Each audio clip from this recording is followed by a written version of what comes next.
నడకలో ఒక లెక్క ఉంది, ఆ నడతలో ఒక లెక్క ఉంది. అదిగో ఇందాకే ఆనరబుల్ సీఎం గారు చెప్పినట్టు మన సాంకేతిక ప్రతిభకు నైపుణ్యాన్ని మెరుగుపెట్టే తెలంగాణ యువతకు ఆనందాన్ని ఇచ్చే దృశ్యం. మీ అందరికీ తెలుసు, కళాకారులు రసజ్ఞులు పెద్దలే కాదు, రోబోలు కూడా చప్పట్లు కొడితే మళ్ళీ మీకు వచ్చి థ్యాంక్స్ చెప్తాయి, షేక్ హ్యాండ్ కూడా ఇస్తాయి. బహుశా 2 రోజులుగా మీరు చూస్తున్నారు, రోబో కూడా మిమ్మల్ని ఆహ్వానిస్తోంది, అభినందిస్తోంది ఈ ప్రాంగణంలో. So thanks to the kudos to the technology.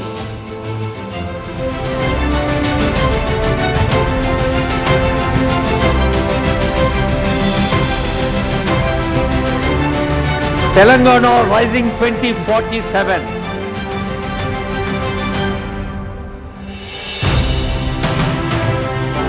ఇది ఉత్తేజంతో, సమాజం పట్ల ప్రేమతో, భవిష్యత్తు పట్ల విశ్వాసంతో చేస్తున్న ప్రకటన మాత్రమే కాదు.